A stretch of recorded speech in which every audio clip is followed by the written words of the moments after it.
Halo semuanya, kenalin nama aku Natalin Ananda dan partnerku Hera, dan kami dari kelompok 44. Salam kenal semuanya. Sebelumnya, apa kabar nih? Semoga semua baik-baik saja. Terus, gimana nih rasanya udah jadi putra-putri terbaik bangsa? Pasti bangga banget dong. Nah, karena teman-teman semua udah jadi bagian dari ITB dan kalian baru menjadi mahasiswa, tentunya akan ada banyak perbedaan yang kalian rasakan dari saat kalian ber-SMA nih. Nah, maka dari itu kalian harus memiliki sifat yang namanya adaptif. Nah, jadi apa sih adaptif itu? Adaptif adalah kemampuan seseorang untuk menyesuaikan diri dengan lingkungannya. Nah, seperti kalian yang nantinya harus menyesuaikan diri dengan lingkungan perkuliahan yang sangat berbeda dengan SMA.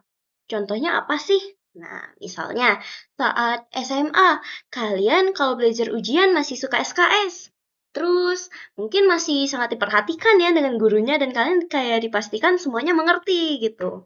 Sedangkan nanti waktu kuliah, kalian itu tidak akan diperhatikan sebegitunya oleh dosen dan tentunya materi yang diberikan itu sangat banyak dan kalian itu harus banyak belajar secara mandiri. Nah, terus juga ada perbedaan satu lagi nih, di mana kalau misalnya waktu SMA temenan kan kebanyakan dari kota yang sama atau daerah yang sama.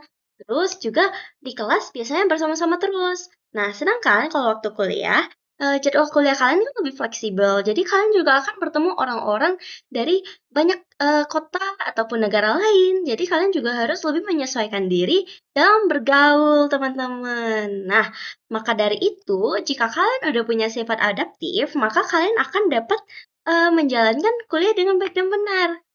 Dalam kehidupan sekolah dan juga kehidupan kuliah terdapat banyak sekali perbedaan.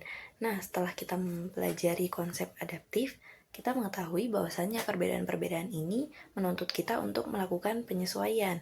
Penyesuaian yang kita lakukan ini juga beragam, terdiri dari berbagai aspek, mulai dari cara berpakaian, cara belajar, cara kita berinteraksi, dan bahkan jadwal kegiatan kita juga akan berbeda. Nah, maka dari itu kita perlu melakukan penyesuaian, yang mana penyesuaian ini dirangkum dalam konsep college adjustment. Nah, college adjustment ini terdiri dari 4 aspek, yaitu academic adjustment, personal emotional adjustment, social adjustment, dan juga institutional adjustment. Nah, tapi sebelum itu, apa itu college adjustment? College adjustment ini adalah kemampuan individu untuk mampu menyesuaikan diri dengan tuntutan akademis, sosial, pribadi, emosional, dan juga institusi.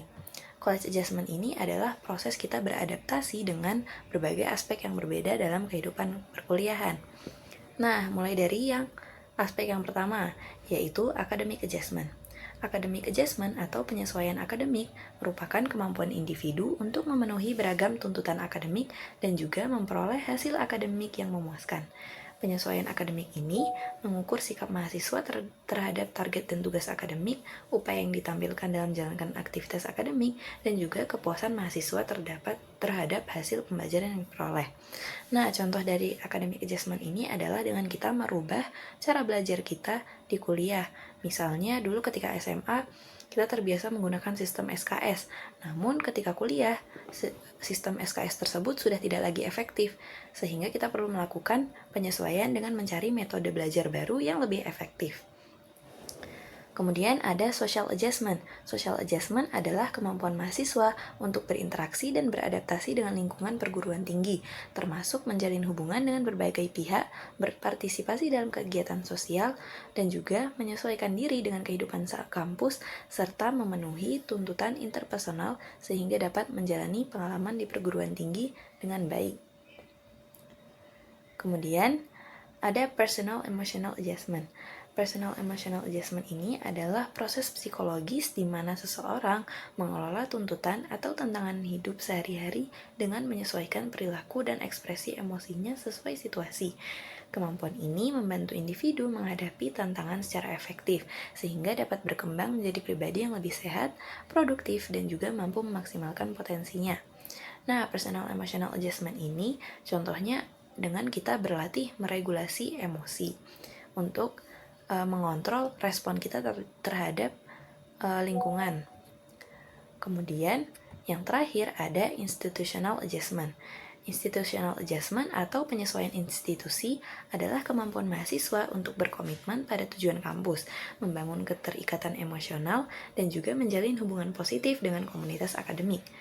Keberhasilannya dipengaruhi oleh kesesuaian nilai pribadi dengan nilai institusi yang tercermin dalam tata tertib, budaya, iklim kampus, dan suasana belajar, sehingga mendorong kenyamanan dan motivasi mahasiswa untuk berkontribusi.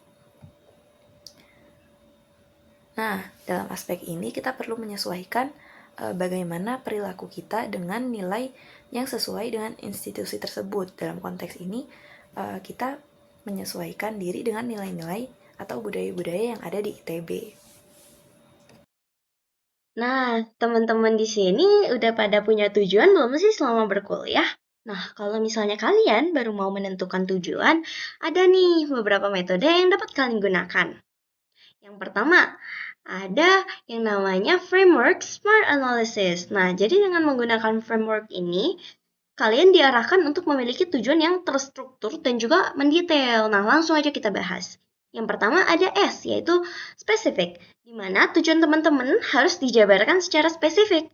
Misalnya, saya ingin mendapatkan IPK di atas 3 pada semester 2. Nah, berarti udah spesifik dong tujuan kalian apa. Nah, selanjutnya M, measurable. Jadi, tujuan teman-teman harus dapat terukur keberhasilannya. Misalnya, contoh yang tadi, ingin mendapatkan IP di atas 3. Nah, kan terukur dong. Lalu, yang ketiga ada A, achievable. Jadi, tujuan teman-teman itu harus dapat dicapai. Tidak seperti, misal aku ingin mendapatkan IPK 4 dan mengikuti 10 UKM pada semester selanjutnya. Itu kan sangat tidak realistis ya teman-teman. Mungkin bagi beberapa orang dapat dicapai, tapi jika dipikirkan secara umum itu kayak impossible gitu. Nah, selanjutnya ada R, yaitu relevan. Jadi tujuan teman-teman harus sesuai dengan dunia yang perkuliahan yang kalian jalani. Misalnya, aku ingin mendapatkan IPK 3 pada semester 2 agar aku dapat mendapatkan jurusan yang aku inginkan. Nah, jadi tujuannya itu kan relatable gitu sama teman-teman. Nah, yang terakhir ada T, time bound. Jadi, tujuan kalian harus ada batas waktunya. Misalnya, contoh yang tadi lagi, IPK 3 pada semester 2. Jadi, kalian dibatasi hingga semester 2. Jadi, kalian dapat tahu batas waktu kalian dalam mencapai tujuan tersebut, gitu teman-teman. Nah, selanjutnya kita akan membahas mengenai komunikasi asertif. Apa itu komunikasi asertif? Komunikasi asertif adalah kemampuan kita untuk menyampaikan pikiran maupun perasaan kita secara jujur dan juga tegas. Nah, di sini komunikasi asertif ini dirangkum dalam poin tenang. Yang pertama yaitu take a pause atau mengambil jeda sejenak. Nah, kita perlu mengambil jeda sejenak untuk memahami terlebih dahulu keadaan atau permasalahan yang sedang kita hadapi.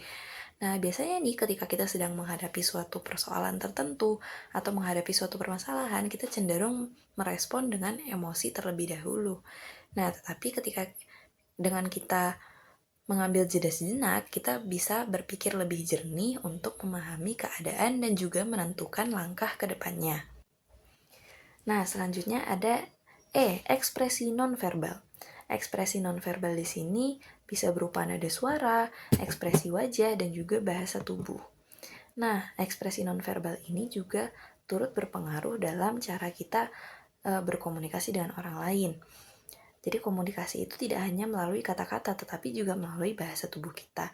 Dengan kita menggunakan bahasa tubuh yang baik, pesan yang kita sampaikan juga dapat tersampaikan dengan lebih baik.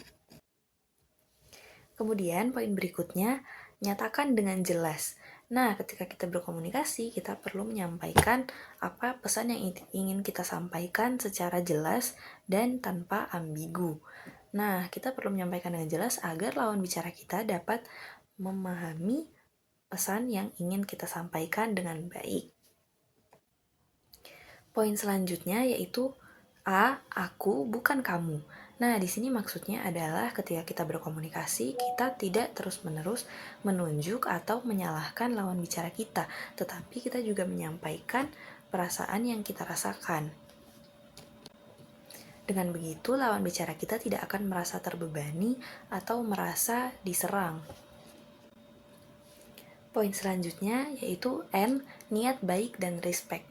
Nah, saat berkomunikasi, tentunya akan ada kemungkinan kita memiliki perbedaan pendapat dengan lawan bicara kita. Nah, namun dalam melakukan komunikasi, kita perlu respect dengan lawan bicara kita. Sehingga tujuan dari komunikasi kita bukan untuk menjatuhkan lawan bicara kita. Dan juga lawan bicara tetap dapat menyampaikan pesannya dengan baik.